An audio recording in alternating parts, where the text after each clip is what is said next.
Em 1958, um fazendeiro gaúcho desaparece e, quando ressurge, alega que esteve em outro planeta, meu xará, além de descrições incríveis de naves solares e uma sociedade utópica. O homem traz previsões sobre o futuro da humanidade, algumas que hoje parecem estar se cumprindo. Seria esse um dos casos mais impressionantes da ufologia brasileira ou apenas mais um caso de falcatrua tupiniquim? Saiba hoje no Bunker X.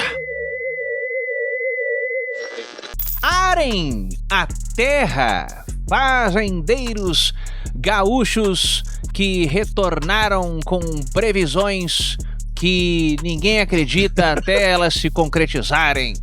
Eu sou Afonso Profeta, sou Profeta Solano. E eu sou Afonso, como é que esse cara faz também? Ele fala em línguas, mas o nosso protagonista parece que não voltou com uma língua. Eu sou profeta. O Arthur Berlé, que é o nosso personagem, né, do dia, ele não voltou com uma língua nova.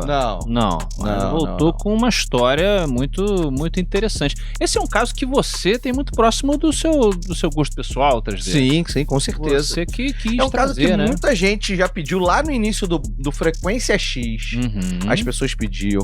Quando a gente criou o Bunker X, as pessoas pediram. A gente demorou pra caramba pra fazer. Aí agora ele tá meio no hypezinho de novo aí, por alguém falou, alguém veio trazer ele de volta. Quem entende os algoritmos da internet? Exatamente. Pode ser que alguma das previsões dele esteja rolando. Sim. Não, no caso não. Ele previu o surgimento de um podcast sobre ufologia que mistura humor e seriedade com um humano e um alienígena? Olha, será que ele previu? A gente vai ver isso hoje aqui no Bunker, quais são as previsões dele, inclusive. Eu quero saber, eu quero muito saber. E eu quero like também. Eu não peço muita coisa. Eu sou que nem o Xerxes quando fala com o Leônidas. Ele fala, eu não peço muita coisa. Ele tem um vozeirão maneiro, né? É verdade. Infelizmente dublaram o nosso querido ator, né? Santoro. Ele fala, não peço muita coisa. Eu peço apenas que você me adore como seu Deus. Uma voz bonita assim, né? Exatamente. E eu não peço muita coisa, eu peço apenas like. Eu peço também que você se torne membro, se você quiser chegar mais perto de nós. Por exemplo, nessa gravação estão os membros do canal. Muito que bem. São pessoas que nos ajudam a moldar, eu nos vejo como uma grande massinha. Exatamente. Sendo moldada pelas mãos da turma toda. Ser membro garante que a gente fique com as luzes acesas e te garante também ter um canal direto com a gente e descontos no Bunker.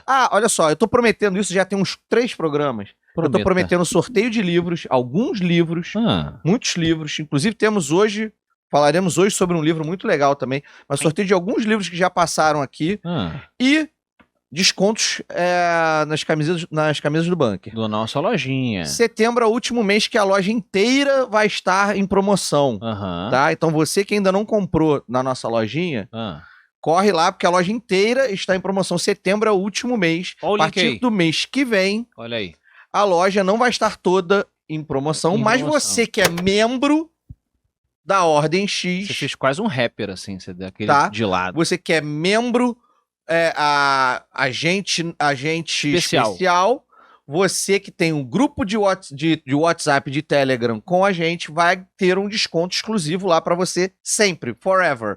Ad eterno. Ad eterno? Ad eterno. Forever. Ad eterno. Já vai entrando aí, vai escolhendo sua camiseta aí. Camisadealien.com.br, a loja de camisas do Bunker X. Vamos lá então, 3D, a bola tá contigo então. Então, hoje, como já dito, a gente vai mergulhar num dos casos mais enigmáticos. Porque essa história ela acontece em 1958, para quem não lembra, um ano após a abdução do Vilas Boas. Isso, brasileirinho que foi lá dormir com a ruiva no espaço. Exatamente. Boa história.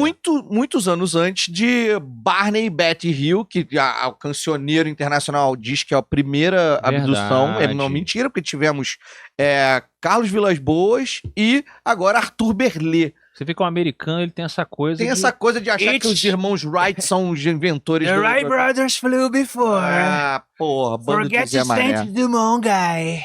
Eu queria trazer tal qual como é que é o nome? Um documentário do History. Eu queria trazer quem é nosso personagem. Quem é Arthur? Precisamos falar sobre o nosso personagem principal. É claro, vamos lá. Olha só, para entender aqui, a gente tem que voltar pro Brasil dos anos 50. Isso aí. Canta uma musiquinha dos anos 50, clássica, tipo, seria um jazz. Tinha musiquinha de política, né? Da vassourinha e tal, mas seria um jazzinho. Vassourinha? É. Eu imagino assim, os bailes dos anos 50. É meio que um Bioshock. Não, Bioshock é um pouco antes, né? Não, é um pouquinho antes, sei lá, anos 30.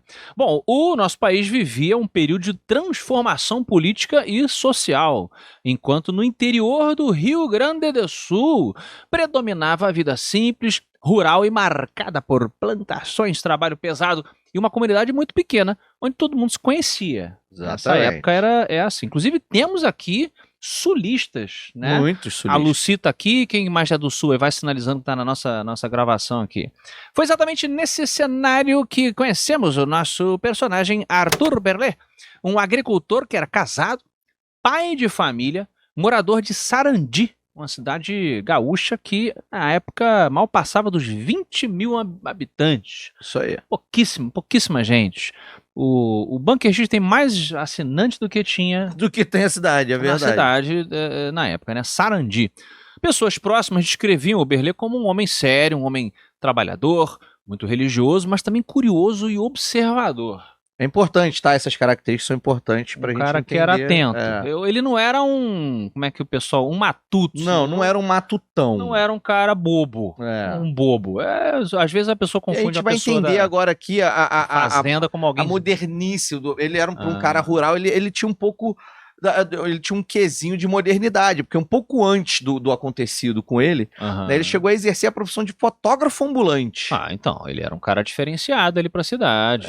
Exatamente. Ele ia de casa em casa, né, ou de evento em evento, tirando foto, né, pra galera. Lá, né, de vilarejo em vilarejo ali, tudo na região ali perto. Lembrando que nos anos 50 era aquela máquina grande, tipo lambi-lambi? Não, era uma maquininha muito... Tinha uma máquina grande, mas... um pouquinho menor, uma intermediária entre aquele lambi-lambi gigante e as máquinas fotográficas. O Móvel vai botar aí na tela típica máquina de fotografia dos anos 50. Final dos anos 50. Tá bom. Isso aí. Beleza. Enfim, e aí também é importante dizer que ele larga a fotografia, tá? Ele larga a fotografia e volta a ser um mero tratorista municipal. E por que é importante dizer? Porque ele foi cobrado pelas pessoas. Você não era fotógrafo? Como é que você não tirou foto do evento, do acontecimento? Então é importante dizer, para a gente não ter comentários do mesmo nível, né? De que quando aconteceu a abdução, ele não era mais um fotógrafo. Essa câmera estava guardada. Entendi. Tá bom. Não é como se ele pudesse também andar com ela no bolso, né? A câmera é grande. Exatamente. Beleza. Bom, vamos então para o que diabos aconteceu com Berlé. Acho legal também só dizer que ele não era um consumidor, segundo a própria família. Os filhos, depois, em documentários mais recentes, diziam que ele não era um consumidor de sci-fi. Eu achei que se fosse falar outro tipo de coisa que ele podia e disso também não. De consumir. E disso também não. Inclusive, parece que ele não bebia, mal bebia socialmente. Muito religioso, né? Mencionaram. Muito religioso, então assim. Entendi. E também não era consumidor de sci-fi. Não eram. Esse tipo de cultura não chegava onde eles moravam. Tá bom, entendi. Ok. Porque isso aí é uma coisa que, por exemplo, acusaram o casal Barney e Betty Hill de terem visto lá um episódio de uma série que teria influenciado. Ele não via essas paradas. Bom, estamos então no dia 14 de maio de 1958. 14 de maio é aniversário de uma tia minha, só deixando registrado. O Berlé saiu de sua casa para trabalhar e simplesmente desapareceu. Sumiu o homem. Isso aí. Ninguém sabia seu paradeiro, ninguém entendeu nada. 11 dias de angústia para a família. Lembrando que ele era papai de família. Isso aí, exatamente. Né? A própria comunidade sentiu falta do cadê Berlé? Cadê Berlé? Não tinha nem hashtag na época, mas já reclamavam. O pessoal fez buscas, os vizinhos se mobilizaram, mas nada 3D. Até que, inesperadamente, Berlet returns. Reapareceu do nada, meio debilitado, né? Sim. E aí, 3D? O que rola? Então, ele, pra quem viu Arquivo X, lembra quando o Mulder volta da abdução dele, né? Que ele volta todo estrupiado, enfim. É muito comum esse tipo de relato, quando o próprio Fogo no Travis Céu. Walton Travis também, no Walton. Fogo no Céu você vê Voltou também, né? Você volta muito extenuado, muito tipo cansado. quando você volta à vida no Counter-Strike. É meio que... Os sons são confusos, as luzes, né? Então, e aí, para as testemunhas, né, para quem encontrou com ele, para a família, né, e para Onde é que você tava? para as autoridades, né, ele afirmou que havia sido levado por seres em uma nave que pousou perto de onde trabalhava. Ele disse ter sido conduzido para dentro do objeto, uma máquina circular com cerca de 30 metros de diâmetro, descrita como 2 travessas sobrepostas. 2 travessas com suas 2 bandejas exato. sobrepostas. De lá, contou ter viajado para outro planeta. Sua volta causou espanto. Familiares ficaram divididos entre acreditar em um milagre ou desconfiar de uma fuga mental. Talvez um surto. O cara pirou. Né? Na imprensa local, o caso apareceu timidamente, mas não chegou a ganhar as manchetes nacionais. Ah, não? Não. Ficou uma história local. Na época, tá? Ok. Berlet decidiu registrar sua experiência em um livro intitulado Os Discos Voadores da Utopia Realidade, publicado em 1967, 9 anos depois. Tá. Nele relatou com riqueza de detalhes não apenas a viagem, mas tudo o que viu e ouviu no planeta para onde teria sido levado. E aí, Afonso Solano, a partir de agora, a gente vai contar a história na perspectiva dele e do livro dele. Tá. Inclusive, eu quis fazer uma brincadeira aqui para aproveitar os seus talentos dublatórios.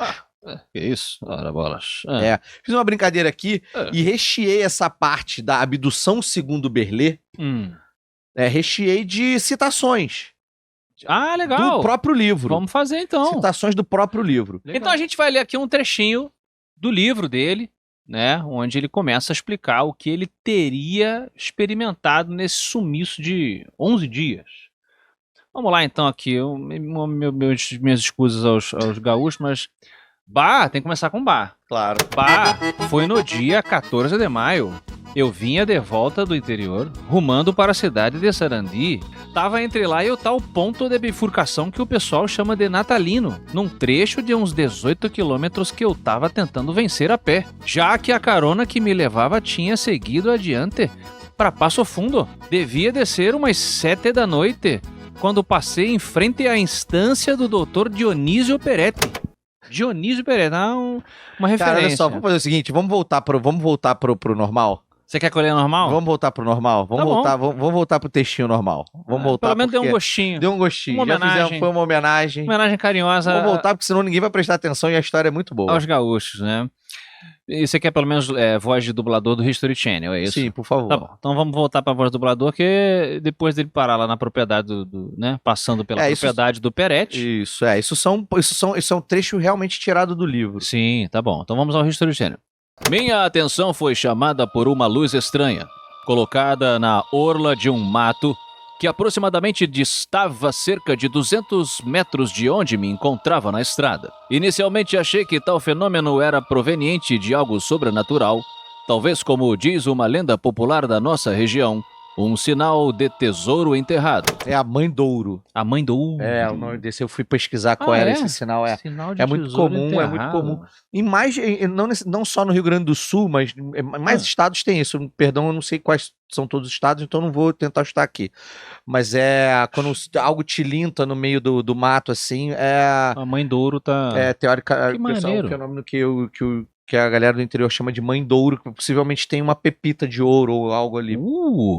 Atravessei a cerca de arame e quando cautelosamente me encontrava a cerca de 30 metros da luz, verifiquei com espanto que era um objeto material redondo, com cerca de 30 metros de diâmetro, cuja forma era a de 2 bandejas em sobreposição. A luz era opaca e me fez lembrar um ferro quando está em início de incandescência, entre o vermelho e o cinza. Minha grande dificuldade em narrar os acontecimentos se encontra tão somente na péssima distinção de cores, pois sou daltônico. Senti então vontade de retroceder e fugir. Entretanto, dominando-me e procurando raciocinar em torno do que via, aproximei-me mais ainda, quando subitamente surgiram mais de 2 vultos e um fortíssimo jato de luz me foi atirado, fazendo-me perder os sentidos. Caramba, lembra o Travis Walton. Lembra. Lembro o Travis Walton. Quando voltei a mim, encontrava-me num leito, tipo cama de hospital, e não pude levantar os braços porque estavam presos. Pude então observar que me encontrava numa sala retangular, cujo um lado, entretanto, era arredondado. A impressão imediata que tive foi que me encontrava a bordo de um navio, mas a memória logo desfez tal disparate. Pois é, então assim, ele estava Caramba. dentro de um objeto, né? O Berlei, ele descreve um ambiente surpreendentemente limpo e silencioso. Ele fala de corredores claros, poltronas reclináveis e compartimentos funcionais. Ok. O voo, segundo ele, foi longo, mas suave. Em certo momento, ao olhar para trás pela primeira vez, viu a Terra à distância. Ah, tinha janelinha. Pois é. Ele registra a cor predominante do planeta. Um detalhe que ganharia importância anos depois no livro dele. E aí eu trago aqui o quote de novo. A Terra, esta sim, era um espetáculo à parte. Tenho certeza, era azul, emitida pela parte clara.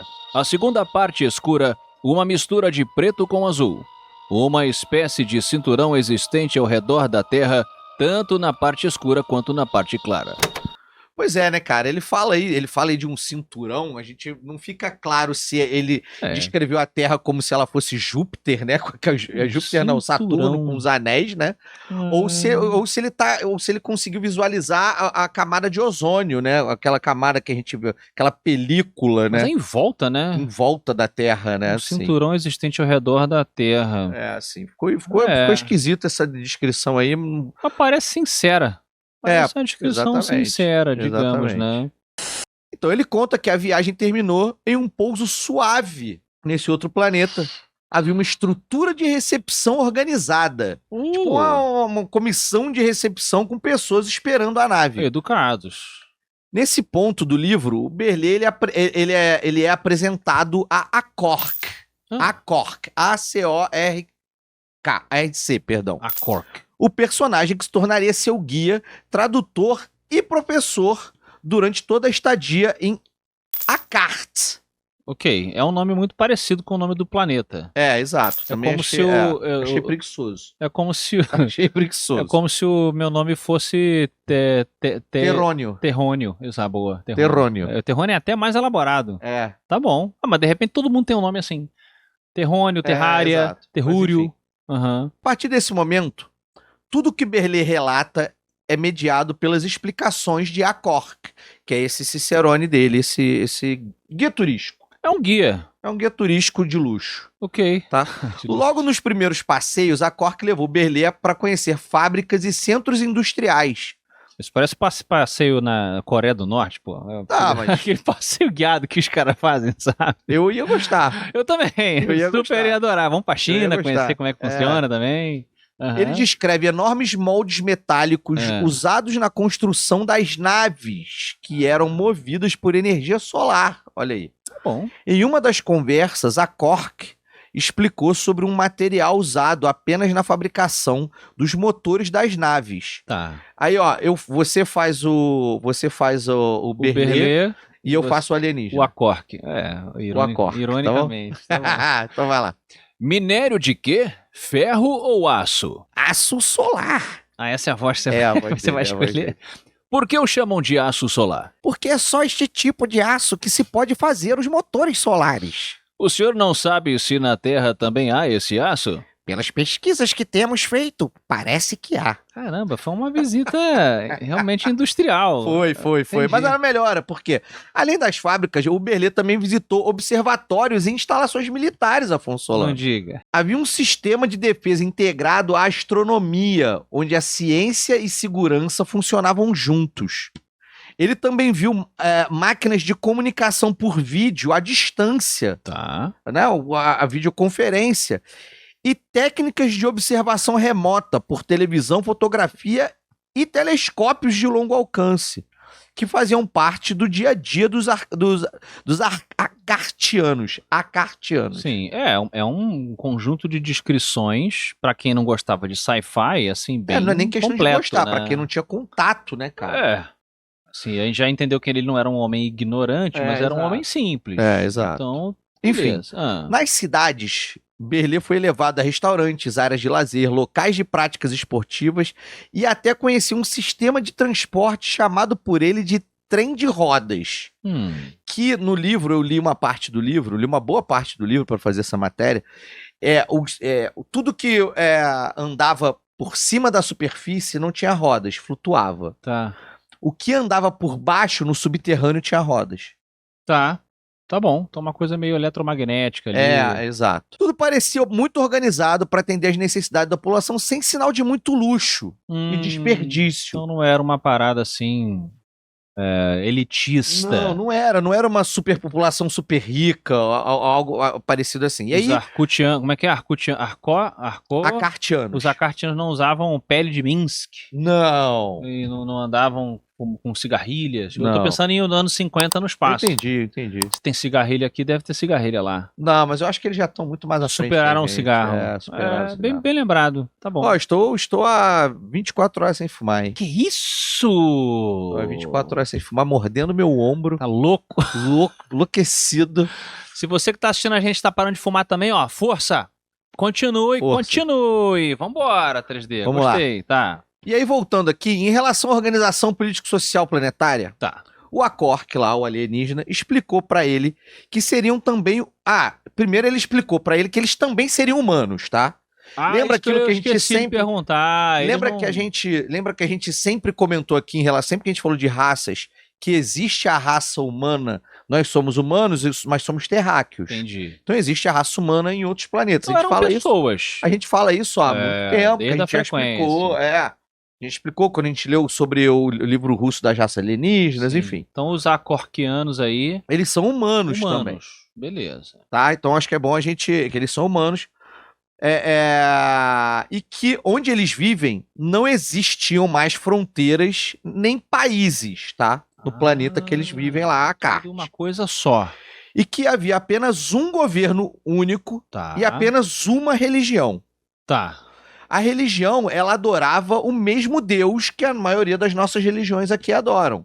O Deus abraâmico, né, no caso lá, né? O Deus com D maiúsculo lá. Então não era mesmo Deus que as nossas religiões adoram aqui na Terra, é o Deus deles lá. Monoteístas, então. Sim, monoteístas. Só tem um Deus. E uma religião. Javé.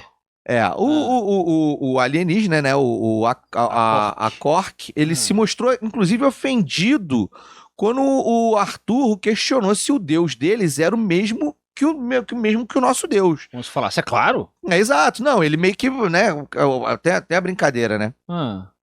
Que ele fala aqui, né? Quer dizer que vocês aqui também creem em Deus, né? Tipo, e aí o Acork vai bolado, tipo, como assim, né? Entendi, ofendeu o cara. Eu meio que se sentiu ofendido. Nós não só cremos, como tememos e o amamos. Ele fala, né? Com um tom de ofendido, né? Sim. Eu e o Arthur, ele se desculpa, né? Nesse diálogo que ele ofender e tal. Que ele fala, e aí o alienígena, ele termina com... É o quê? Porventura, não sabe que tudo que existe... É o quê, né? Ele tá meio bolado assim, né? Que ele vai não conseguir ler aqui porque é um português arcaico aqui, né? Tipo, é o quê? Porventura não sabe que tudo que existe foi criado por Deus? Sim. Ou pensa que a Terra foi criada por um Deus e a Carte por outro Deus? O Berlê falou que o Acork falou meio puto. Não sei como é que é lá fora, de repente cada um tem uma responsabilidade. Exatamente. Então vamos lá. Em resumo, o planeta era governado por conselhos, era um governo só, que era governado por conselhos responsáveis por tomar decisões coletivas. E havia um líder máximo. Sempre tem. Que era chamado de o Filho do Sol. Ele era eleito pelo povo para exercer a função por tempo limitado. Entendi. Quando o mandato terminava, ele voltava à vida comum, sem privilégios. Caramba! Seja ele padeiro, advogado, influencer digital, sacou? Tipo, ele acabou ali, ó, beleza, agora tu Obrigado. agora tu é o Filho do Sol lá. Aí, enquanto você é filho do Sol, você tem lá as suas obrigações. Suas obrigações. Meu irmão, acabou teu mandato, tu vai voltar a ser o que era antes. Voltei a ser síndico do meu prédio. Exatamente. Entendi. Esse ideal de igualdade, segundo Berlê, se refletia também na economia e na justiça. Opa, lá vem. Ele descreve que não havia dinheiro em Acarte, por exemplo. Pô, aí é meio Star Trek até, né? Exato. A produção era organizada em cotas e a distribuição feita de forma justa, sem a necessidade de moeda circulante. Nos tribunais, a justiça não humilhava os acusados, mas buscava corrigi-los e reintegrá-los à comunidade. Tá. Ele relata, por exemplo, o julgamento de um homem mal vestido, conduzido sem violência, com foco em sua recuperação. Ah, então, peraí, isso é interessante. Então, legal. não era uma utopia perfeita, assim, uma utopia. Era um lugar mais avançado, segundo os parâmetros do Berlê, que tem também os seus problemas. Sim, você tem. Tanto que ele vê um julgamento de uma pessoa que cometeu um crime. Só que a intenção não é você punir, é reintegrar ela, é o que ele diz. Sim. Tá? São pensamentos, inclusive, muito modernos para uma pessoa que, teoricamente, não teve acesso a grandes estudos, né? Apesar do que nos anos 50 ele já tinha certas leituras europeias que tinham essas teorias, assim, né? Mas, ok. E tá misturando o espiritismo, essa coisa ufológica. É interessante, cara, nessa época, né? O negócio é bem maneiro, tem bem mais, cara, bem mais aí, porque ele também insistiu em perguntar como se aprendia, como era o aprendizado de idiomas, e o cara já deu uma lambada nele, cara. Isso aí é uma parada que você nunca vai compreender conseguir. se eu te explicar, é só vivendo. Então tipo, a forma peraí, de aprendizado deles era diferente. É porque assim, idioma, se só tem não tem país, deve todo mundo falar a mesma língua. Não, então, mas Facilitar, é porque ele perguntou como é que era o aprendizado. Tá bom. Como é que se fazia o aprendizado? A língua de vocês. Ele já falou, meu irmão, esquece nem isso aí, tenta. Nem tenta entender, porque isso aí não vai rolar agora. O seu sistema operacional é outro. E aí, com ele já tendo conhecido bastante da organização das grandes cidades, né, onde ele passeou e tal, ele também pôde conhecer a lavoura, as lavouras, né, inclusive que era onde o Acorc trabalhava. O Acorc, ele era um agricultor, tal qual o Berlê. Então, ele, inclusive, ele visitou, ele fala muito bem, ele fala da forma de cultura deles, é muito diferenciada. Parece que eles tinham um sistema... Só que o sistema, o que chamou a atenção dele é que eles tinham um sistema de limpeza de radioatividade. Como assim? Limpeza de radioatividade? Tirar a radioatividade do ambiente. Porque o que ele deu a entender, e não fica muito claro isso no livro, é que a radioatividade era uma... Não chega a ser um problema porque eles conseguiam limpar, mas ela era presente no planeta. Então é uma preocupação. Era uma... Tem que mas tirar, mas da mesma poeira. forma... exatamente. Tipo uma poeira. Cai um negócio no chão, você dá uma balançada. Só que a radiação era uma coisa que eles conseguiam limpar de boa. Entendi, mas tem um sistema, né? Exato. E ele falou que eles tinham um sistema super moderno de limpar a radiação. Entendi. Achei maneiro isso também. O cara foi conhecendo o planeta, quer dizer, o planeta não, né? Mas o país lá que representava o planeta, exatamente. Né? O que aconteceu no 10º dia da visita? Então, chegando ali, porque, uma coisa legal que é relatada no livro também é que ele pergunta quanto tempo se passou. Tá. Aí o Acorc vira e fala pra ele, aqui ou no seu planeta? Aí ele de bate pronto fala, no meu planeta. Tá. E aí foram, tinham sido 8 dias. Tem uma questão de relatividade, tipo assim, aqui o tempo passou mais devagar, no seu planeta passou mais rápido. Tem uma questão ali, tem uma questão ali diferente ali. Então, ele conta algumas coisas que acontecem durante os dias a partir do momento que ele pergunta quantos dias se passaram na Terra. E aí, já próximo do seu, ali pelo 9º dia, né, próximo do seu 10º dia de estadia, Berlê ele foi chamado pelo alienígena, amigo dele já, para uma conversa definitiva. O conselho, né, os conselhos do planeta e o Filho do Sol haviam decidido que ele poderia escolher entre ficar em Acarte ou retornar para a Terra. Berlê já estava cansado e com saudade da família e de todo mundo, ele optou por voltar. E aí o Acorc explicou para ele que o retorno aconteceria após um chamado dia de guarda, que é uma espécie de tempo de preparação. Eles precisavam preparar a nave para poder voltar. Achei que fosse um feriado. Não, pois é.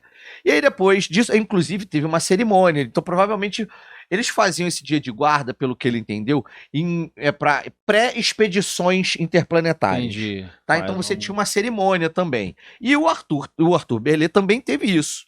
Né? Ele conta que depois de uma cerimônia formal de despedida, e o pedido do próprio Filho do Sol, olha que legal, e o pedido do próprio Filho do Sol para Arthur escrever um relato sobre o que ele viu em Akart, visando preparar os terráqueos, ou terrícolas, como eles gostavam de chamar, terrícolas, por uma visita formal. Ele queria que o Arthur escrevesse. O Arthur como se fosse um diplomata. É, exatamente. Vamos usar você de diplomata. Chega lá, escreve como é que foi a sua experiência. E aí, enfim... boa viagem. Ele foi mandado de volta pra Terra. Zoom. Durante essa viagem, já dou um spoiler aqui, que durante essa viagem, o Akor, que tava com ele, acompanhando ele, já disse, ó, irmão, eu entendi ali que provavelmente você vai escrever sobre a gente e tal, mas, tipo assim, não fica frustrado, ninguém vai acreditar em você de primeira. Ah, eles meteram essa já. Já meteram essa. Se prepara que ninguém vai achar. Ele escreve, inclusive, isso no livro. Tá. E aí, sobre a viagem, né? A viagem de volta foi descrita em detalhes no seu livro. O embarque da nave, a decolagem suave, a travessia silenciosa pelo espaço e, finalmente, a visão de um ponto azul crescendo na escuridão até se revelar novamente como a Terra. Para Berlei, aquele foi um encerramento de uma experiência extraordinária. Com certeza. Esse relato se encerra a narrativa da viagem e abre caminho para um outro ponto fundamental, Afonso Solano, que é o que a gente vai trazer a seguir. Que vem escrito no livro, que são as previsões. Agora sim, quero ver do futuro da humanidade, Afonso. O que ele trouxe além de historinha? Historinha qualquer um traz, amigo. Eu quero a previsão. Exatamente. Eu sou profeta. E olha só, antes de eu profetizar que este vídeo vai ser um dos vídeos com mais like nesse canal, vai clicando aí. Já deixa o seu like aí. Não deixa de você que, ó, a gente tá com mais de 60% da nossa audiência não assina o nosso canal. Eu não tô falando assinar, isso, né? não é pagar, não é ser membro, é só assinar o canal. É tão simples aí. Assina o canal. Agora, se você quiser ter um contato pessoal com a gente, desconto na nossa lojinha, sugestão de pauta, preferência na leitura dos casos reais e tal, aí você vira membro, meu amigo. Aí sim. Aí você vira membro. Beleza? Várias maneiras de você contribuir para a sua dose semanal de verdade. Vamos ver o que a galera tá falando aqui no chat dos membros aqui, porque essa gravação aqui ela é exclusiva para os membros. Também é uma outra... Os membros estão com a gente aqui, que é mais uma vantagem de você ser membro. Quando tem convidado, por exemplo, a galera bate o papo com o convidado antes da gravação e por aí vai. Beleza, então. Vê aí o que a galera tá falando aí no chat aí, Afonso Solano. Vamos lá. Temos céticos e believers, né? Vamos começar com... Pisigão aqui, ó. Pisigão, membro há 23 meses, quase. Mês que vem ele faz 2 anos de membro, hein? Ô, Pisigão, muito obrigado, 2 aninhos de membro. Pelo seu compromisso conosco aqui. E o Pisigão já manda aqui, ó. Boa noite, Afonsos e a gente. Lembrando que quando você se dirige a nós, é muito carinhoso quando você usa 3 Fs. Exatamente. 2 Fs aqui e um F ali. Pisigão aqui, um superchat, falou o seguinte. Ele, o Berlê, pode ter tido uma experiência de quase morte. Daí visitou uma cidade espírita, tipo Nosso Lar, e retornou à vida, apesar que ainda prefiro a abdução. Isso também me chama a atenção. Assim, gosto, hein? Pra galera que é kardecista, né, espírita e tal, a gente já trouxe alguns representantes, ele faz algumas viagens que o Chico Xavier e alguns outros médiums, eles descrevem de forma semelhante. Gosto bastante disso, hein? Muito legal essa teoria aí. Cara. Gostei dessa teoria. Outro dia o Patrick, o médium mais forte do mundo, mandou pra mim um vídeo de um cara lá contando a história do que o Chico Xavier foi levado a bordo de uma nave, uma coisa mais assim, sci-fi mesmo, tipo o Berlê. Uma nave, não lembro mais aonde, Saturno, sei lá, que supostamente protegia o nosso sistema solar. De invasores. Rapaz. Sabia que o Chico Xavier... Eu vou trazer ele aqui para ele contar essa história. Isso. O Chico Xavier tinha essa coisa mais sci-fi, não, né? Bom, a Aline Kodama, que também está sempre conosco aqui, Aline, nossa agente especial, um superchat, muito obrigado. Lembrou do nosso querido Daniel Lopes. Olha só, Daniel Lopes diria que esse planeta aí já existia na nova ordem mundial, já está funcionando na nova ordem mundial. Foi exatamente o que eu pensei, isso eu guardaria esse comentário, eu estava guardando esse comentário para as conclusões. Mas eu acho bacana, porque nessa descrição que você trouxe logo do começo, total. A forma como total. A coisa está organizada ali, é muito o que a turma da teoria da conspiração dessa nova ordem mundial meio que mira, né? Um único governo, uma coisa muito controlada, absoluta, né? Você tem uma parada meio, né? Você tira a individualidade, esse poder superior, esse Estado, seja lá, esse controle, esse conselho, ele que define as porções. Então, assim, lembra muito, né, uma coisa mais socialista, essa coisa da distribuição. Por isso que eu falei que tem várias influências interessantes, se é que ele não foi levado de verdade. E aqui a Jade Felizola. Estamos muito felizes também da sua presença. A Jade me lembra uma personagem de Star Wars, já que estamos viajando nas estrelas. A Mara Jade. Mara Jade. A Mara Jade sou eu. Olha aí. Jade. Jade está conosco há quanto tempo, 3D? 19 meses, muito bacana, só, cara. muito bacana. Boa noite. Estamos felizolas. Estamos felizolas. Por estar 19 meses. Vou começar a usar esse termo, felizola. Boa noite, Afonso. Sobre a teoria do pisigão, acho que vai depender também do estado que o corpo dele estava quando voltou. O Pisigão falou que talvez uma experiência de quase morte. Acho que ele era no Agarte. Onde é Agarte? Na verdade é Agartha. Agartha? Agartha, que é referência ao reino do centro da Terra. É uma referência a Terra Oca, a teoria da Terra Oca, a cidade de Shambhala. Tá tudo ali no meio. Jambalaya. Tá bom. Jambalaya não é um... Jambalaya, levanta a saia que eu quero ver. Uau! Um bichinho cabeludinho debaixo de você. Gostei. Caramba, me deu uma animada aqui, rapaz. Gostei pra caramba. Obrigado, Jade. Senhoras e senhores, agora sim, vamos às previsões de Arthur Berlet. Agora que eu quero ver se esse cara tinha alguma coisa mesmo, tá? Porque é o seguinte... No momento em que o Berlet se preparava para retornar à Terra, o guia dele, o Mr. Akart, né? A Quark, é porque é muito parecido, desculpa. Ele teria feito uma série de advertências sobre o futuro do nosso planetinha azul. Além dessas mensagens, o que o Berlet viu em funcionamento lá em Akart, ou seja, tecnologias, os costumes, acabou soando anos depois como antecipações ao nosso próprio futuro aqui. Isso aí. Né? Essa coisa dos painéis solares, por exemplo, e tal. Agora, mais de 60 anos depois da experiência, a gente pode confrontar aqui o que ele ouviu, né, o que ele descreveu com o que, de fato, foi acontecendo por aqui. Exatamente. Por exemplo, vou começar com a primeira. Tá. O fato dele ter citado que a Terra era azul. Pois é. Cara, isso... Estamos falando de 1958. O termo A Terra é Azul foi do Yuri Gagarin em 1961, cara. 3 anos depois. Pois é, ele já sabia que a Terra era azul realmente é marcante. Isso então, eu admito que é marcante. Foi bem maneiro isso.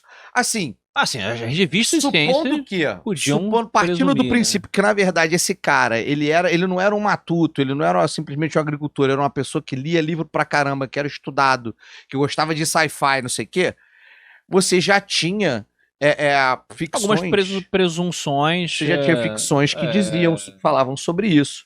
Você tinha estudos que diziam que provavelmente a Terra é azul por conta dos mares. Então, assim... Dá pro cara fazer um salto, mas ainda assim é interessante. Partindo do princípio que ele era um Zezão, sacou? Que não sabia nada, isso é bem maneiro, realmente. Ele era um fotógrafo também, não ia falar que o cara era um Zezão também, tadinho. Vamos lá. Outra parada maneira, por exemplo, foram as videochamadas que ele previu. Ele falou que viu... Ele falou que viu, que presenciou uma ligação, principalmente a primeira ligação que ele presenciou foi uma ligação entre o Acork e a esposa dele via vídeo. Isso é maneiro. E aí ele explicou, a forma como ele explicou pro Berlet o que era, isso é o mais próximo do que você chama de telefone. Tá. E é assim que ele explica no vídeo. Não, isso é bacana, porque isso são coisas que as séries que a gente já menciona aqui, Star Trek e tal, além da imaginação, meio que previram, né? Exatamente. Mas eram pessoas que trabalhavam com criatividade, assim, o cara... exato. Né? Legal. Aqui é bom lembrar que, assim, já nos anos 60, você viu os primeiros protótipos, tanto que a primeira forma de comunicação com missões espaciais era através de vídeo, mas era uma coisa muito mais estilo televisão, estação para estação. Sim. Mas, obviamente, que isso só foi se popularizar nos anos 2000, né? Então, assim, a gente tá falando de um salto muito grande. Sim. Então é muito maneiro isso também. Gostei. E aí, outra coisa impressionante é o monitoramento do céu e do espaço. Tá. Né? Que ele comenta lá que ele viu observatórios, viu como as defesas, o sistema de observação e defesa era integrado, né, com telas e visores que acompanhavam o céu e o espaço. Como se fosse uma NASA. Uma NASA meets o nosso, sei lá, o nosso, como é que é o nome? Sindacta aqui, que tem um nome lá nos Estados Unidos que agora eu esqueci. Com o SET Program. Tá. NASA, SET Program e o Sindacta, que é o que controla o espaço aéreo. Que é o que monitora o espaço aéreo normal. E ele descreve com bastante detalhe. Exato. Muito legal. E aí a gente só vê, já para os anos 80, aqui, né? Essa coisa da rede global de vigilância aeroespacial, com radares, satélites, catálogos de detritos, redes de telescópios para monitorar os asteroides, né, a aproximação de corpos celestes, enfim, isso é uma coisa muito, muito mais recente. Muito, muito. Só agora, inclusive, que a gente está botando mais em prática essa coisa de detectar, né?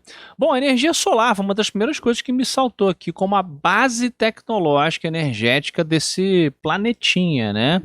O Berlet registrou que quase tudo no planeta Akart era movido a energia solar. Ele cita motores solares e um material chamado aço solar, quando a gente fez a nossa que era o material lá. O aço solar era o material dos motores de dobra que faziam a viagem a viagem interplanetária. Entre os planetas lá, ou seja, é um material específico ligado à fabricação dessas aeronaves e por mais. Embora, vamos falar do desdobramento hoje em dia, né? Embora as células fotovoltaicas, chama fotovoltaica? Fotovoltaica. Aprendi uma coisa nova, mais uma aqui. Na verdade é porque você já tinha aprendido, só esqueceu e reaprendeu agora. Será? Eu já tinha falado sobre isso. Fotovoltaica? Eu já tinha falado. Gostei. Bom, você tá chateado que você tinha falado e eu não tinha registrado? Eu ando com muita coisa na cabeça. Você não sabe somar 10 mais 10 dividir por 2, então... Eu sou igual o Sherlock Holmes. Então. Eu e o Sherlock, a gente compartilha muita coisa. E o Sherlock, ele só guardava na cabeça dele coisas que eram úteis. Entendi. Entendeu? Entendi. Então, o que não é útil eu jogo fora. Justíssimo. Bom, as células fotovoltaicas, elas já existiam nos anos 50. Já existiam. Não é? Principalmente na galera lá na corrida espacial. Mas a aplicação era exclusiva. Isso. Era uma aplicação exclusiva para equipamentos espaciais. Exato. A popularização da parada só veio para nós civis a partir ali dos anos 2000. Exatamente. Né? Buscando queda de custo, nesses programas de incentivo. Hoje, obviamente, a energia solar é uma das fontes que mais crescem aí no mundo, né? Tá ocupando papel nessa discussão toda global e tal. Mas o cara estava muito à frente. Lá no planetinha Akart. Superpopulação 3D. Parece que era uma questão também, debatida, né? Ele conta no livro que ele percebe que as ruas são muito estreitas e que muito dos transportes de coisas eram feitos por aqueles trens que eu falei de rodas, né, por subterrâneos, né? Embaixo tinha roda, em cima e aí, em dado momento, ele questiona o Acorc por que, né, que as ruas são muito estreitas. Eles falam, cara, nosso planeta tem mais ou menos o tamanho do planeta de vocês, mas o de vocês, na época, né? Na época tinha acho que 2,5 bilhões de habitantes. E o nosso tem 20 bilhões de habitantes. Lelê. Pois é. Então eles sofriam com superpopulação. E aí hoje a gente vê um salto de 2,5, 2,6 bilhões, sei lá quanto é que era na época, né? Para mais de 8 bilhões. Ou seja, a gente tá no mesmo caminho. A gente hoje, nos dias de hoje, a gente não tá indo mais pro mesmo caminho, porque a gente está percebendo, a gente está notando uma queda na natalidade geral do mundo. Isso é um novo debate. É um novo debate. Tá? Não é uma queda ainda alarmante ou muito perceptível, mas essa queda ela acontece principalmente na China, por exemplo. A gente vê a China tendo uma queda na natalidade. Mas já foi uma questão, com certeza. Com certeza já foi uma questão. Os caras lá estavam... Poluição ambiental, por exemplo, né? Ele sofreu muito com a poluição ambiental. E tanto que eles desenvolveram um sistema de limpeza de radiação. Ou seja, a radiação fazia parte do cotidiano deles. Mas eles tinham desenvolvido um sistema de limpeza de radiação. Eficaz. Me intriga. Pois é. Será que deu alguma treta no cinturão lá, na camada de ozônio deles? Aí a radiação entra com mais força. Né? Mas isso também era uma questão. O uso irresponsável de tecnologia, né? O avanço técnico sem ética, né? Que acaba fazendo você se voltar para a humanidade. Estamos aí falando de AI. Sim. Né? Aí substituindo empregos, aí fazendo vigilância, a biotecnologia sendo utilizada para o mal aí. Zoando o Estúdio Ghibli. Ele não fala de robô, Berlê? Não fala de robô. Não tinha. Ele não fala de robô. Tinha robô, tá. Bom, não sei porque eu não li o livro todo, tá? Ele fala assim. Fala? Tinha um robozinho? Fala de robô sim. Que a família do Acor tinha um robozinho. Fala assim. Um autômato. Fala assim. Eu só não li tudo, eu não li o livro todo. Não, beleza. Não deu tempo de ler o livro todo. Mas tinha. Ele fala assim de um robozinho. Uns robozinhos, né? Guerras por interesses econômicos, ele escuta do Acor que isso aconteceu naquele planeta, por isso que eles são daquela forma, naquela configuração governamental, daquela forma. Passaram. Não precisamos entrar aqui em questões da atualidade, né? Não vamos entrar aqui para não acalorar discussões. Não, mas é legal porque, obviamente, você teria superado essas questões territoriais. Sim. Por razões diversas, e aí você fala, não tem mais por que obrigar por causa daquela região ali. Né? Pois é. É o que ele tá colocando, legal. Que seria o ideal, né? E aí ele fala aqui também de ganância, né? Corrupção, injustiça social, fala do poder que a nossa raça tem de se autodestruir, né? Ele realmente escreveu uma obra para Frentex. Exato. Com ideias muito progressistas, colocando assim, simplificando. Que não tinham esse debate nos anos 50 dessa forma. Você tem, é engraçado porque você já para os anos 70 que você começa a ter esse tipo de questão. Essas questões são levantadas, né? Então, assim, ele traz uma realmente é uma parada muito avant-garde, né? Muito pra, New Age, assim. Exato. Coisas que realmente 20 anos depois, só 20 anos depois. 60 você já pode argumentar que já começou a ter essa parada, mas ele realmente é muito antes, cara. Isso é muito interessante da parada. Exato. Né? Exato. Bom, o que aconteceu com o nosso amigo Berlezinho? Então, depois da publicação do livro, né, ele se transformou numa figura controversa. Porque alguns ufólogos se interessaram imediatamente pelo caso dele, enquanto outros o ridicularizaram. Nos anos seguintes, matérias pontuais na imprensa regional, principalmente lá no Rio Grande do Sul, obviamente, como o canal RBS, que é o braço da Globo lá no Sul, mantiveram viva a lembrança desse caso. O livro ganhou novas edições, inclusive edições internacionais, traduzindo para inglês, alemão e finlandês. Pô, peraí. Então o Arcor lá, esqueci o nome dele, a Cork, meio que cantou mal a pedra aí. Falou, não, ninguém vai ligar. Ligaram. Mas não foi. Não virou um Senhor dos Anéis. Não foi big deal. Star Wars. Big deal, como talvez vire depois desse programa, hein? Duna. Então, por exemplo, em Sarandi, na cidade natal dele, o Berlê, ele é lembrado até hoje. Sim. Existe um monumento em homenagem a ele. Olha só. Foi inaugurado em 2020. É feito de aço solar? Olha aí. Pô, a família dele... exatamente. Só agora que fizeram. A família dele manteve a discrição ao longo das décadas, né? Se manteve, né, fora dos holofotes e tal, mas ocasionalmente dá entrevistas confirmando que, de fato, o desaparecimento de 1958 foi real. Mas a família se divide. Alguns acreditam na história que ele contou e outros simplesmente preferem, se abster de opinião. Então não é unânime. Não é unânime. Nem dentro da família dele é unânime. O que é unânime é o livro dele, da existência de livro. Sim. Você vê que é muita gente criativa. Exatamente. Você ia puxar também, né? Eu ia fazer, mas eu fui cortado bruscamente. Não foi bruscamente. Foi só uma velocidade um pouco acima do normal, que é o que a cabeça do escritor, ela às vezes funciona. Muito que bem. E por que estamos falando de escritor? Porque você já parou para pensar, Afonso Solano? Como seria? Estamos falando aí de futurismo, estamos falando, né, de coisas que o Berlê previu. Sim. Né? Agora, já parou para pensar como seria viver num Brasil onde até a sua memória poderia ser apagada, Afonso Solano? Tenho certeza que muitos políticos adorariam. Que é aquela frase, você me conhece. Aí você fala, não, claro vou votar em você de novo, né?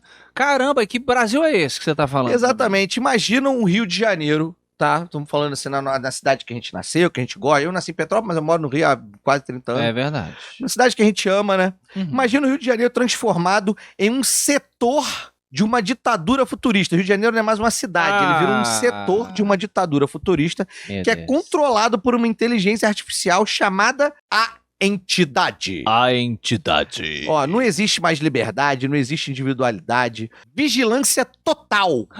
É bem 1984. É isso aí. Tem um pouco a ver com o tema geral de algumas observações ali que eu fiz ali atrás. E nós estamos falando especificamente de um produto aqui que está em evidência. Isso é o enredo do novo livro de ficção científica brasileira chamada O Patrulheiro e a Profecia. Olha só, foi escrito pelo Gregório Garcia e lançado pela editora Ubique. Tá aqui em evidência. 3D também tá fazendo aqui a vez de apresentadora. É isso aí. O protagonista, Afonso Solano, é muito legal falar que o protagonista é o Davi Cohen. Tá. Um patrulheiro da consciência que caça pessoas com sinais da chamada doença da alienação. Tem gente hoje já sofrendo disso. O cara, ele é um exemplo no dever dele. Tá, beleza. Até o dia que ele encontra um dado que não deveria existir. Ele encontra algo que não deveria existir. E aí ele começa a questionar tudo. A União Solar, que é como é chamado esse governo, essa nova ordem mundial, o sistema e até a própria sanidade. Com certeza. Então temos ação, temos conspiração, temos filosofia, temos paranoia, tudo que Afonso Solano e Afonso 3D gostam. Exatamente. E como é uma ambientação que transforma o Rio de Janeiro num pesadelo distópico, com Cristo Redentor mutilado, a Mata Atlântica desaparecida, a favela organizada como campo de controle. Eita. É aquela mistura, isso nunca aconteceria, opa, isso já tá acontecendo agora? É, tem algumas coisas que me soam familiares no nosso riozinho. Dá aquele arrepiozinho na espinha, né? Pois é, aquele sci-fi maroto que todos vocês vão amar, eu tenho certeza. Galera, para você botar as suas mãos, quer elas tenham 5 ou 3 dedinhos, nessa obra muito bacana, entra agora em livrariaubic.com.br/O Patrulheiro e a Profecia. Tá escrito aí, ó. É isso aí, o QR Code tá na tela, o link tá na descrição, o link vai estar no primeiro comentário também. Você lê o QR Code, mas tem um presente? Tem presente? Tem vantagem. Tem vantagem? É, quem acompanha o Bunker X tem vantagem. Olha só, se você usar o cupom BunkerX, você já garante 10% de desconto em qualquer livro da livraria. Não só nesse, tá? É isso aí. Mas só até sexta-feira dessa semana que você tá vendo o vídeo. Hoje é segunda, dia 29. De hoje até sexta-feira, 10% no cupom BunkerX. E sabe qual é melhor, Afonso Solano? O que é melhor? O Patrulheiro, o livro, esse livro incrível que tá aqui com a gente, ele já está com 10% de desconto. Ou seja, você vai... É desconto em cima de desconto, porque aqui no Bunker é sempre assim. A gente bota desconto em cima de desconto. Então aproveita já, ó. Já clica aí, já lê o QR Code, já corre. Não deixa de fazer isso essa semana, porque senão não tem desconto depois, hein, galera? Corre lá, vale a pena. Tá precisando de um livro de cabeceira agora pra ler? Tá sem livro nenhum? O Patrulheiro e a Profecia. A capa é bonita, gostei. 3D, aqui no Bunker X nós temos que ter uma dose de ceticismo. Exatamente. É importante botar ali, ó. Vamos botar um pouquinho de ceticismo aqui no nosso programa, né? Às vezes eu com um certo deboche, né? Alguma piada aqui e ali, eu faço um pouco esse papel na falta do pinho. Isso aí. Na falta de um sacane, não é verdade? Então vamos lá. Atraiu muita gente cética. Alguns estudiosos argumentaram que o relato do Berlé teria sido inspirado por romances de ficção científica da época que, sim, já descreviam algumas sociedades futuristas, viagens interestelares. Era uma literatura que não tinha tanto no Brasil, mas dava para você ter acesso. Dava para ter acesso. 50, sim. Né? Revistas Pulp também tinha alguns causos assim. Outros já apontam incoerências científicas. A distância de 64 milhões de quilômetros que ele descreve na obra dele não corresponde a nenhum planeta habitável do sistema solar que a gente conhece, né? Tampouco o tempo de viagem descrito é compatível com a física conhecida. Então as medidas estão um pouco amadoras, né? Outros ufólogos mais críticos ainda, como por exemplo... Como o famoso Gevaer, que já esteve com a gente no Frequência X, infelizmente falecido. Exato. Eles lembravam que o Berlé poderia ter sofrido um episódio de alucinação ou um sonambulismo prolongado. O Gevaer, então, já sabemos que o Gevaer era contra. Era contra Berlé. A alucinação e sonambulismo durante 11 dias é isso que me intriga. Onde é que esse cara foi parar durante, assim, só se for um golpe, né? Uma falcatrua. Ainda assim, ninguém conseguiu provar definitivamente que tudo não passou de invenção, porque não tem como você provar. O desaparecimento dos 11 dias ali, né, que eu acabei de falar, foi de fato registrado por vizinhos e familiares. Como a gente falou no começo, eles fizeram buscas. Ele sumiu. E aqui nas nossas conclusões a gente convida também os membros do canal que estão conosco na gravação. É verdade. Antes de darmos as nossas. Exatamente. Olha, temos um membro que é também amigo do programa, convidado do programa. Estamos falando de Márcio Dorna. Márcio Dorna, o hipnólogo do Bunker X. Exatamente, esteve aqui, hipnotizou você? Hipnotizou a Atena. Programas incríveis, tá, gente? Eu acho que ele me hipnotizou também, eu nem percebi. Eu saí super relaxado. E ele diz aqui, interessante que essas abduções, como a do Berlé, são muito amigáveis, as pessoas se lembram de tudo, ao contrário das abduções dos Grey, que aparecem anos depois, como as que eu costumo atender. Ah, pode crer. Interessante ele trazer isso, hein, cara? É diferente. As abduções mais New Age, essa coisa da ufologia espiritual, elas são mais alegres, mais kardecitas. É uma galera do bem, porra. A galera do bem. A galera do Grey, que o Dorna costuma atender, é uma parada agressiva. Porra. É um negócio... Olha o presente que ele deu pra gente. Olha a cara do presente que ele deu pra gente. Já é uma cara O Dorna também faz esculturas aqui, ó. Procurem depois, galera. Márcio Dorna, quem quiser ser atendido por ele. A gente falou de parar de fumar. É uma das coisas que ele ajuda. É verdade. É uma das coisas que ele faz você parar de fumar. Tá bom? Vamos lá, então, para mais conclusões da galera. A Aline Kodama fez aqui um superchat para ajudar a gente. Ela está puxando aqui sobre o kardecismo. O kardecismo explica que a tecnologia do plano espiritual é, em média, 50 anos adiantada em relação à nossa. Rola esse papo. Porque isso é uma coisa que eu notei. O planeta Arcó, como é que é? Acarte, obrigado. Ele não é tão avançado. Não é um planeta de luz. Cara, então, você tá falando de uma pessoa no final dos anos 50, descrevendo uma tecnologia que ele jamais imaginou que pudesse existir. Esse planeta podia ser muito tecnológico, muito ultra tecnológico. E ele deu uma... Ele só não saberia descrever o que ele estava vendo, cara. Ele descreveu o que deu para descrever. Pode ser também. Eu também gosto desse ponto aqui. E ainda assim, segundo o Pisigão, o relato do Berlé provavelmente inspirou filmes como Saga Divergente, verdade. Série 3%, que é brasileira, e Hunger Games. Pô, tá aí, o Divergente eu fui obrigado a ver por uma ex. 3% eu parei no meio, não me lembro porquê, mas eu tava gostando, e Hunger Games eu assisti tudo. Hunger Games é legal. Eu achei bacaninha. 3% eu não terminei. Agora, tinha que ser alguém de uma representante do Rio Grande do Sul. A Lucy, nossa querida Lucy Delazere. Isso aí. Ela trouxe uma informação importantíssima. Por quê?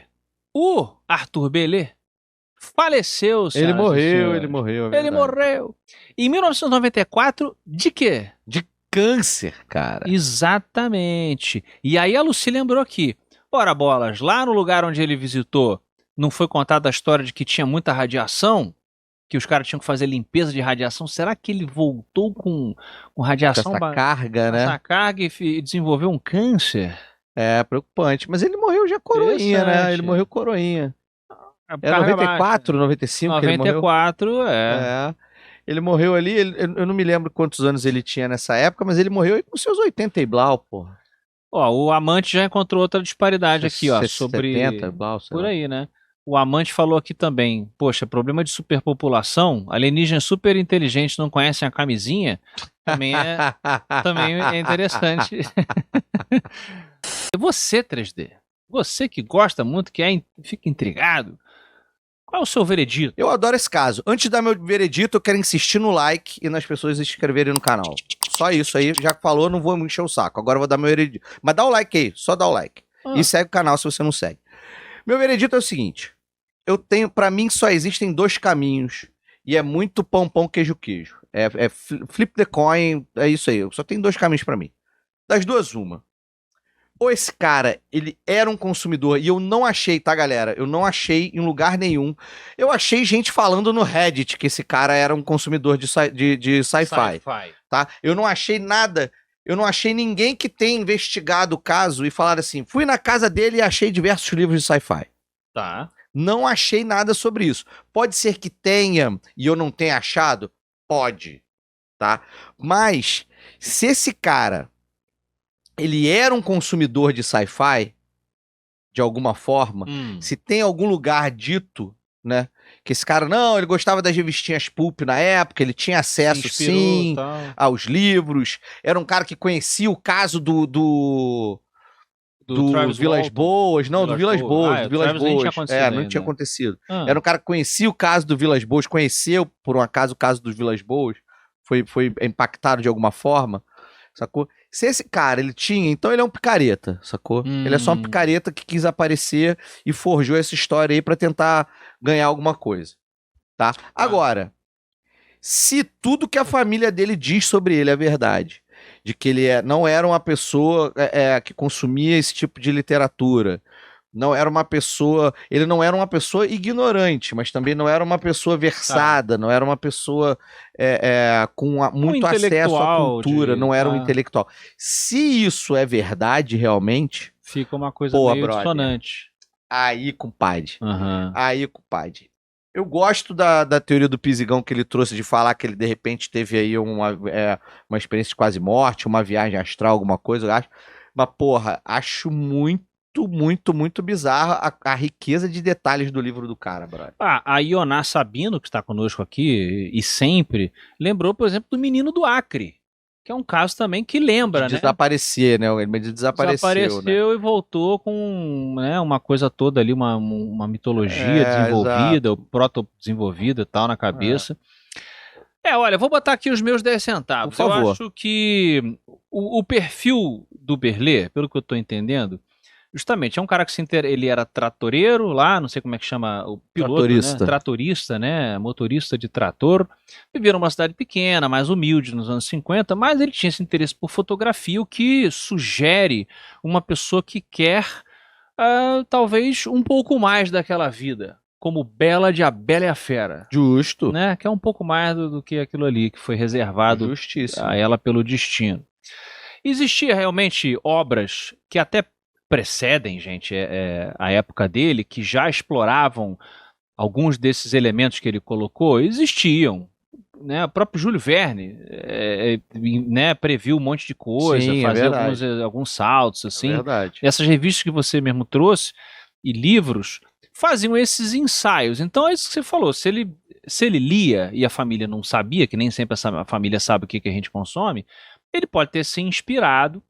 Agora, ou ele era só um super criativo também, né? Um escritor super criativo. Que resolveu fazer um golpe de publicidade para chamar a atenção.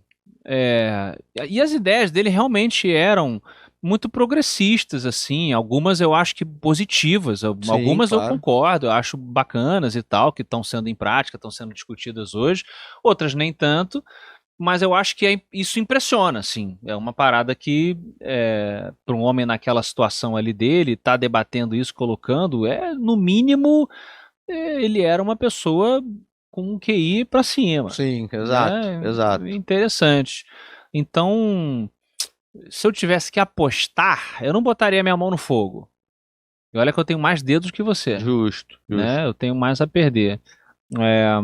Mas eu achei um caso intrigante. Eu sou mais o Vilas Boas. Se eu tiver que escolher um caso mais como é que factível de ser Vilas Boas. Você gosta mais? Gosto. Tem Ruiva também. Não, eu gosto mais desse. Você gosta mais do Berlê? Eu gosto mais dele. Assim, tem um detalhe. Isso é muito maneiro. Eu gosto mais desse. Sendo que eu também acredito que esse tem mais chance de ser falcatrua. Entendi. O risco, ele é alto. O risco é alto. Eu gosto disso. Entendi. O risco é alto. E você? Diz aí, você gosta desse caso? Você acredita nesse caso? Qual é a sua teoria? Qual é a sua teoria? Não deixe de... a gente fica pedindo para as pessoas comentarem, né? E as pessoas não comentam, Afonso Solano. Que isso? Tem bastante comentários. Você acha que não tem? 60, 70 comentários para 15, 20 mil visualizações. Inclusive, outro dia alguém falou assim para mim. Eu quero 1000 comentários. Alguém falou lá nos comentários um vídeo... Quero 1000 comentários. Do vídeo do Kelly Hopkins, viu lá. Falou assim, o canal do Bunker X é um dos poucos que curte os comentários que são feitos. Sim. O próprio, né, o sistema ali, não sei, a gente vai lá e curte os comentários. Não, sou eu e o Malve mesmo. Eu também vou lá. Você também vai? Somos nós que vamos lá dar um coraçãozinho pra valorizar o nosso canalzinho, que é novo. Nosso canal tem apenas 2 aninhos. Mas tá crescendo. Então, olha só, escreva aí a opinião de vocês aí. Você achei que você ia soltar um feitiço. Exato, coloque aí se você acredita no Arthur Berlé ou não, se era falcatrua ou não, se você mora no Sul ou não mora no Sul. Não, eu quero desafiar, Se você acredita, você diz, eu acredito, e se você não acredita, você escreve falcatrua. Não precisa justificar muito, não. Se quiser justificar, a gente vai ler com carinho e vai dar. Mas se não, você bota assim, eu acredito. Ou então escreve falcatrua. A Lucy falou, ficou no meio do mato 11 dias. O Rui, 11 dias de cachaça. Não sei. Mas não é pra escrever no chat, não. É pra escrever é pra escrever nos comentários do vídeo. Tá muito exigente. Não é no chat da estreia. Tá muito exigente. Tá no comentário do vídeo. E é isso, galera. Até a semana que vem. 8 horas da noite. Aqui no meu, no nosso, no seu. Tchau, banqueiro que? Shit.